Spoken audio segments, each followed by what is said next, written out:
what are you going to find in my channel? Well, in my channel, you're gonna learn languages in general. English, Spanish, Portuguese, French, and many others. Not only will you learn about grammar, you will also learn about vocabulary, pronunciation, and technique to learn different languages. So if you enjoy learning languages, please subscribe. Enjoy the video!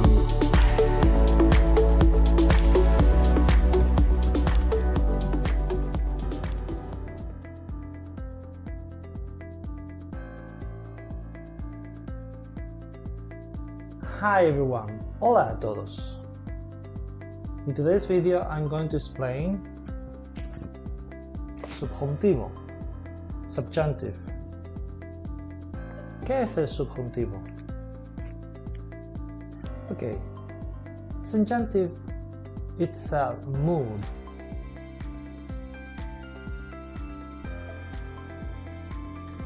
Okay, what does this mean?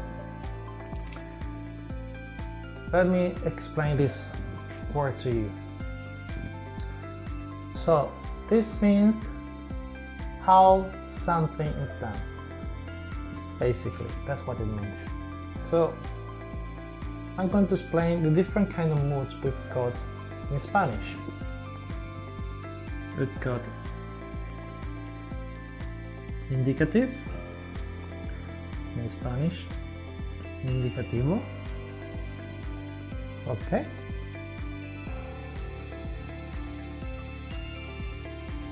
Imperative in Spanish,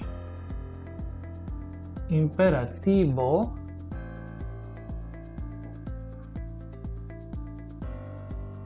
Conditional, Spanish condicional. And finally, subjuntivo, subjunctive. Okay, so let's start with indicative. So indicative is the first thing you learn, the indicative mood. So this is basically when you indicate something, when you talk about facts. So hechos. You talk about something that is real, something that happened. You could change, so you can use indicative in the past, in the present, in the future. Okay, this is what we call time. And also you could also say if something is finished or not. This is what we call aspect. I won't talk about those now. So remember, indicative basically is we talk about facts. For example, yesterday I saw a bird flying. Those two actions, the fact of seeing or the part of flying, they're real. Imperativo, imperative. This is me being bossy, giving command. Do that, shut up, let's go. Okay. So, to be an emperor.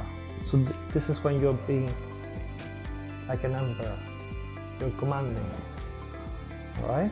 So like órdenes, we call it in Spanish. Órdenes. Okay? Condicional. I think this one probably the easiest one to understand. When you talk about conditions, condiciones. So, if I do this, this happens. If I were you, I wouldn't do it. Yeah, this kind of thing. Now let's talk about the problematic thing. Subjuntivo. So this comes from sujeto.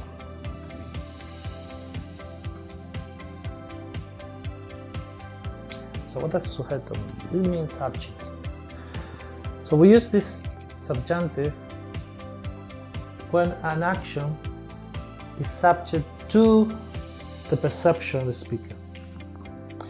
This is why we use subjunctive to talk about feelings, to talk about probabilities, doubt, and so on and so forth. Okay, let me give you some examples.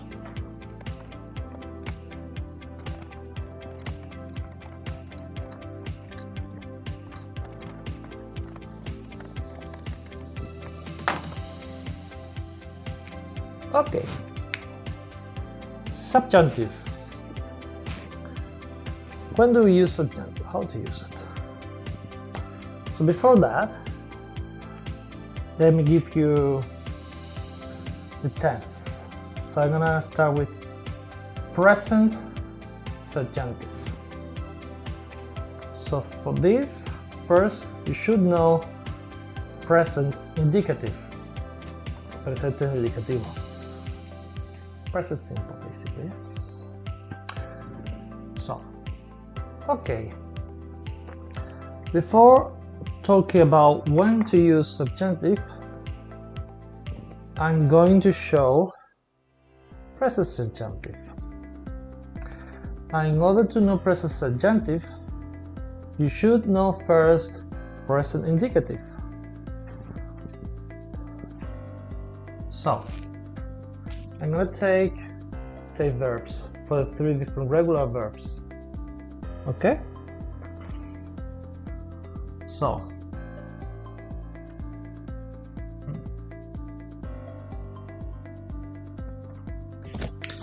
So in order to conjugate subjunctive, first we need to know present indicative. So for example, we're going to take 3 verbs. So cantas, you sing. Bebes, you drink. Vives, you live. So we're going to change the last vowel. So where you have an A, now you're going to have an E. Cantes. And when you have an E, now you're going to have an A. Bebas, vivas. Be aware of irregularities.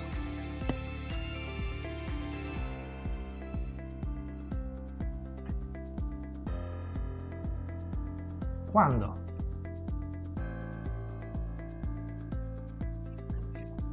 Okay. It is important to know we use subjunctive with some expressions that trigger subjunctive. The first one is going to be okay.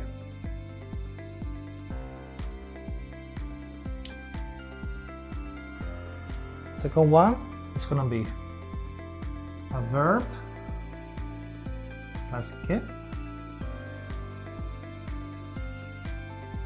Okay. Also, quizás.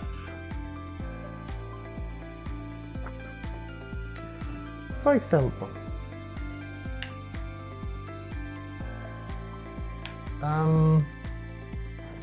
que te lo pases bien. Que te lo pases bien. Que te mejores. Que tengas un buen día. So we use this que when we wish. Okay? Que la fuerza te acompañe.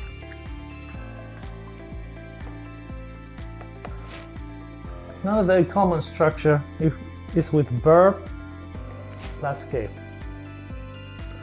Okay, the first verb has to be in present indicative. Okay? And then you're gonna have a que.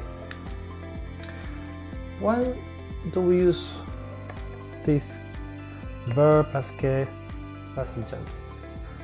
Okay, the first verb usually it's a verb related to feelings, desire, doubt.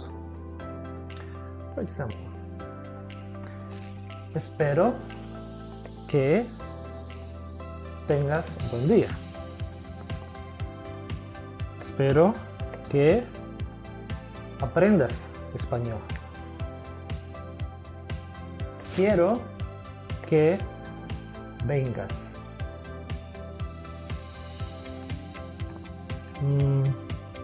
Tengo ganas de que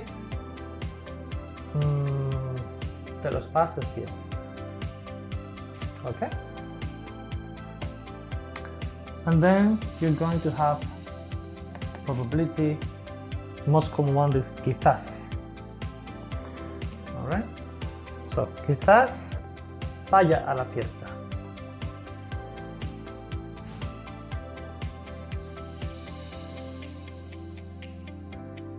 So, if I do this, this happens. If I were you, I wouldn't do it. Yeah, this kind of thing. Now let's talk about the problematic thing. Subjuntivo. So this comes from sujeto. Okay, now I'm going to write some sentences with subjunctive. First the subjunctive.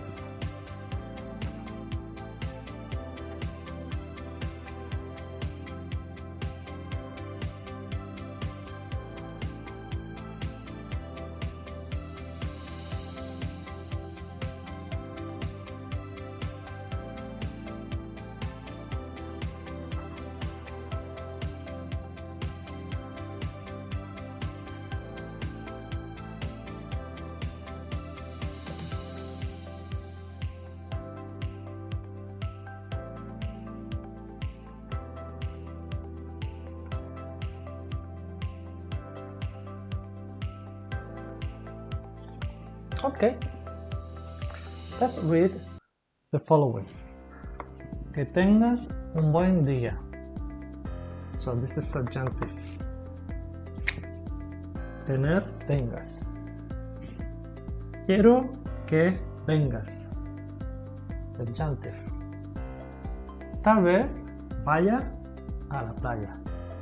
Vaya, subjunctive. Espero que te lo pases bien. Pases, subjunctive. Okay, so in all of these we have expressions that trigger subjunctive.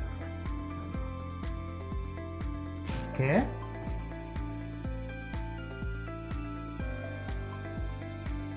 quiero que, so remember verb que, so usually a verb related to feelings, desire, doubts. Okay, tal vez vaya a la playa. So tal vez triggers subjunctive. Okay, tal vez, quizás, so expression of probability. And here again, verb que. Okay, these two here, in English is going to be an infinitive with a pronoun. So I want you to come. I hope, in this case, not going to be that. Okay. I hope you have a good time. Okay. That's gonna be everything for today. We'll talk more about subjunctive in the next video. It is a very subject. A very difficult topic to cover in one video, so I prefer you practice this more. I'm going to post an exercise and later I will give you the answers. Let's do it. Okay, here we have a few sentences, all of them with subjunctive. So number one, no creo que Esteban venga a la fiesta esta mañana. Me ha dicho que estaba muy cansado. So, no creo que. Es una pena que, so also very common, verb to be adjective que triggers subjunctive. Es una pena que tenga que trabajar hasta tarde. No te veo nunca. Okay, Before carry on, I would like to point out with some verbs, for example creo, it only triggers subjunctive in the negative. Okay, but we'll cover that in the following video or in a future video. 3. Es improbable que el gobierno tome medidas al respecto. Es un tema que no les importa. 4. A pesar de lo que los medios digan, so this is another expression that triggers subjunctives. A pesar de, no es verdad que vaya a haber elecciones anticipadas. So, is adjective que. Okay, we'll also talk about that in future videos. Qué bien que Ana haya venido. So this is actually pluscuamperfecto del subjuntivo. Don't worry too much about that. Just consider this haber in the subjunctive we say haya. Le ha hecho tanto de menos. 6. Jorge, no es bueno que estés todo el día sentado frente al ordenador. 7. Os recomiendo que pidáis, so notice verb recommend, so this triggers subjunctive, yeah? So recomiendo que pidáis el postre del día, es lo mejor del restaurante. 8. Siento mucho que esté solo, pero tampoco hace nada para hacer amigos. So again, verb que, yeah? So siento que triggers subjunctive. Es una vergüenza que se permita todavía las corridas de toros. Okay? And then, para ganar es necesario que nos unamos. Okay. Don't worry if you're still struggling. We'll practice more in future videos. Okay, that's been everything for today. I hope you enjoy watching my video. Please, if you like the video, give me a thumbs up, subscribe, leave a comment. See you soon!